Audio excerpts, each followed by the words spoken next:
And if you look at what happened in Venezuela and Brazil, Argentina and Lebanon and Turkey, like the same thing always happens, but it's a lot slower. Ooh, other way around. Dollar R's.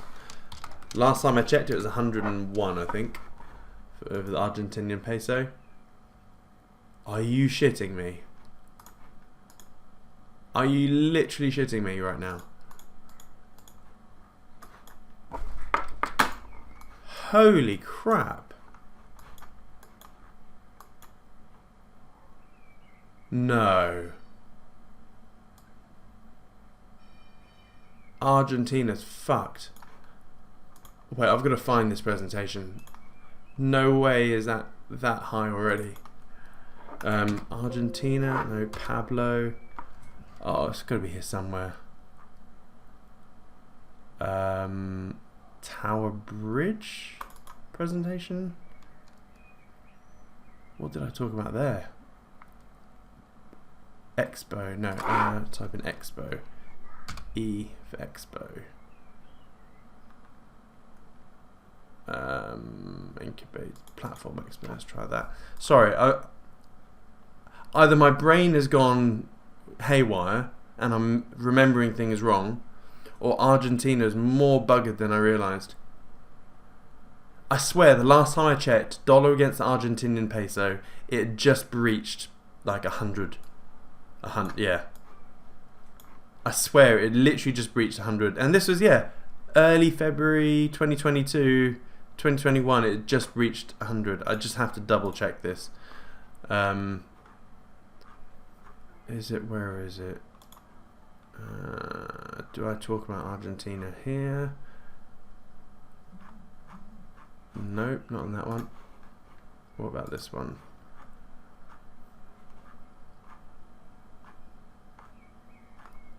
Economic energy, no. Oh yeah, Pablo Paula. Here we go. So this was in the Tower Bridge presentations. This was last year, I think, where I talked about the peso. 2021, no 20. So where is it? 2021.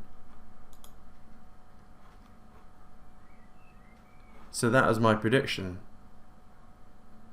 Yeah, look at this. So 2022, I must have been sometime 2022, it was 122 pesos. And then I said it will be 700 pesos by 2025. I think I've massively underestimated that. Look at this. 2022, it was 122 pesos. It was about there. So I must have looked at this May. Shit, this is summer 2022. And now it's basically doubled in a year. So yeah, Argentina's full on hyperinflation right now. Their currency is devalued 100% basically in a year, less than a year. And I said 700 plus by 2025. I'm thinking 700 plus by end of 2020. Oh shit! But yeah, oh, mind you, I think 700 plus in 2024. Wow. I'm not often shocked. But that is shocking. Interesting. Blimey. I just feel sorry for Argentinians right now. This means the whole of the middle class is gone already.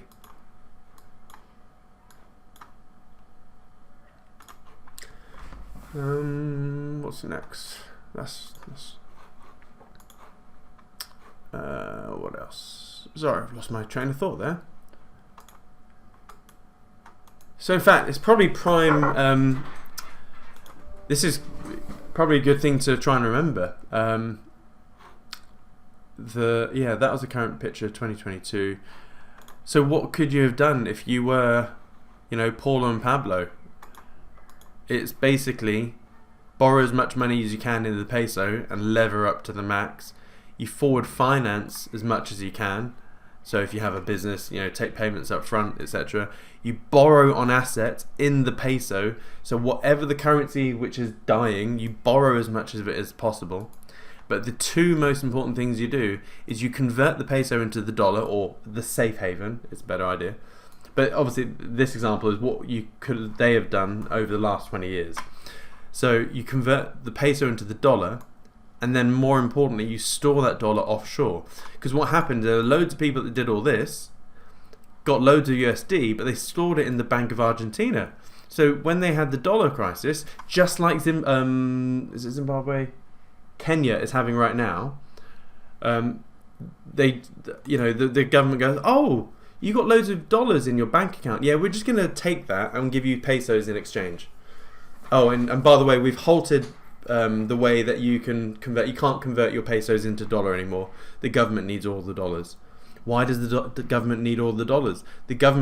All of the government's debt is in dollars. That's why they do that. So if you're at the cuddle, I played a video of the Prime Minister of Kenya doing basically that. Like sometime this week or next week, Kenya is going to basically do a massive U-turn on the dollar, and everything is going to change in Kenya, dollar related. So what you have to do is you have to store it offshore. Now, where are we right now? Like we think, oh yeah, I'm not in Lebanon or Argentina or Venezuela. It's not going to happen. Too late, guys. It's happening now. I know when most of us are in the UK, we're not in the US. It's irrelevant. What happens in the US happens to the UK by proxy. So we are Paula and Pablo right now. So this is big lesson here. Don't be, not much is changing. Not much is changing. After 10 years, really not much is changing. I know, see, this is insidious, because after 10 years you think, oh, it's only 4 pesos to the dollar. 10 years ago it was 1 to 1. But it's already a 75% decline. Most people don't realise that, because 7.5% divided by 10 is 0.75% decline per year, like if you put it in a linear sense. So people don't get that. They only wake up when something like this happens, and it's 62 pesos to the dollar, and then 98, and then all of a sudden we're now 200 odd pesos to the dollar. So where was the Tower Bridge? Just curious. It should actually show me when I actually made that presentation. What was it called? Tower Bridge Pres. There we go. Yeah, look at this. 8th of June 2022. I last did this presentation, and the pesos basically doubled. So where are we right now? We are Argentina as we speak. Obviously, we're not going to convert our shit into the dollars, are we? The dollar in this case is the peso. So what do? We do this. We borrow as much as we can in GBP.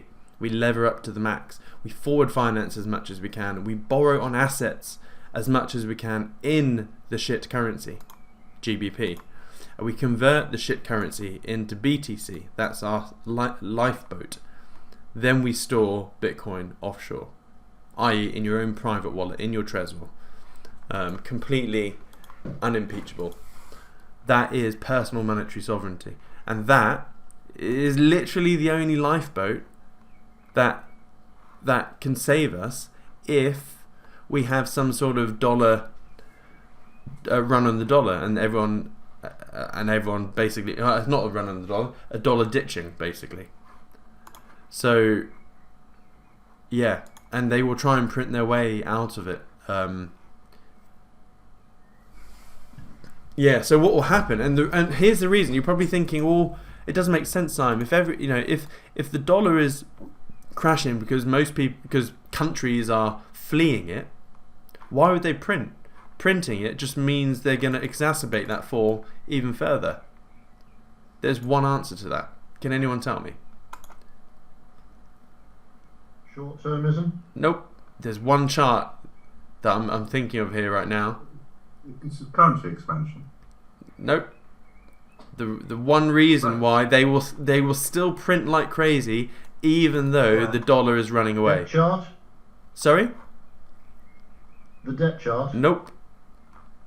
M2? Nope. Rates, no? Nope. You can play with rates. Nope. There's only I don't know. one reason why they would effectively pull out a hand grenade, pull out the pin, and shove it down their throat. Is this so the rich can escape job? So he's Sort of. It's this chart. MV. The only chart that they care about. So, what do I mean by this? MV, Fred MV and Google doesn't bring you what you think it is. Here we go. So they never talk about this, but this is the most important chart to the Fed. So in this situation where everyone is fleeing the dollar, we got, you know, the BRICS all of a sudden doing their own thing. We have, I think it's the Malaysia today or very recently said that they want to create a Pan-Asian monetary fund. So literally something that combats or is basically opposed or different or an alternative to the IMF. They have a Pan-Asian one. So let's say all of this happens and the dollar, so let's say this chart is the Dixie or the dollar index, whatever you want to look at, and the dollar starts falling because everyone's running away, right? Now, any level-headed person will go, whew, if we were to start printing and doing QE right now, what's that going to do to this chart? It's going to make it crash even faster. So yeah, let's not do that. However, the only thing that will make them pull that hand grenade is this chart here. If the dollar keeps on dying and everyone keeps running away from it, MV, that chart is going to look like this. So we're in a bit of an uptick right now by the looks of it. Bit of an uptick. That looks fake to me. Or not fake, but it just... No, it's probably not fake. But because shops are open at the moment and things are going back to normal-ish. But if the dollar keeps on running away, what is MV going to do? This, and also if there is an economic recession like stock crashing, etc., this is going to start coming back down. And the reason why they will print like crazy to stimulate economic activity is because of this number here, 1. If the US economy, or if US MV gets to a smidge below 1, it is literally dead. Like terminally dead. I mean, it's already terminally dead, but there's nothing they can do about it. So at the moment, they can sort of rest on their laurel and go, look, for every $1 that we put into the economy, $1.22 worth of economic activity is done in a quarter. Therefore, they can turn on the printing presses, knowing that they'll spark some sort of, you know, economic activity. Well, let's just change things up. Let's just say the 1 level is here. And for some reason they print, you know, it goes a bit too far, and now it's at 0.99. Oh dear. The reason this is game over is because for every $1 inputted, or every dollar in existence, it's creating $0.99 of economic activity per quarter. So this is then going to start falling even faster, because what is the M2 chart doing? The M2 chart is always going to be going up, especially as they're printing. Now here's the thing. The reason it's game over below 1 is because when they start printing, which they freaking will, and they start printing when MV is below 1, guess what? It's just going to exacerbate the situation even more. What if this gets to 0.98? What if they print $10 trillion, which is not unheard of? They did, what, $6 trillion recently, or over the last couple of years. If they did that, that means, $10 trillion just suddenly printed into the economy equals a reduction. It actually reduces economic activity. So they will do whatever it takes to defend this 1 level, which is why they will print even though the world is running away from the dollar, which is why any asset linked to the dollar, like Bitcoin against the dollar, gold against the dollar, you know, stocks, typical assets really, they will shoot to the moon.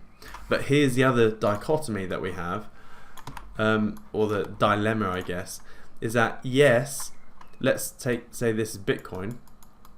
No, let's say a house. Let's take a chart of the house. Let's say it's HPI, the house price index. So yes, in America, a house all of a sudden will go wee wee and then just shoot to the moon, because a dollar is worth a lot less and they're printing it like crazy. But the question is the real value of the house, and in fact I think this is better with a seesaw. So this is a house in the middle. Is the price outpacing value? And this is an issue, I don't know what the answer is. We can only wait and see. But I would suspect that the price of the house will far exceed or outpace the increased value of the house. Whereas Bitcoin is going to be the other way around. It's going to be, as price goes crazy, so too will the value, because Bitcoin in real terms is a deflationary asset. So if anything, seeing Argentina go absolutely shit right now is even more reason why we should just get into Bitcoin. But there is buts. The big but is, how long does this all take? And everything I've said just now, I'm pretty damn sure will happen. I just don't know when or how long it will take. It could take 10 years to play out. That wouldn't surprise me at all. I can't see this happening over the next year or two. I can see more countries leaving or getting alternate payment systems. I can see all of that happening. But, will it have that massive dollar dumping, QE, type stuff? Less likely. If anything, gun to the head, I'd say over the next 5 to 15 years, just to be super safe. So, and again, I've always been burned every time I've applied big long-term macro fundamentals to your trading. So that is my massive cop-out at the end there. So yeah, hopefully you understand the macro situation a bit better right now. But yeah, it's not. I'm still wary. So what's happening tomorrow? Okay.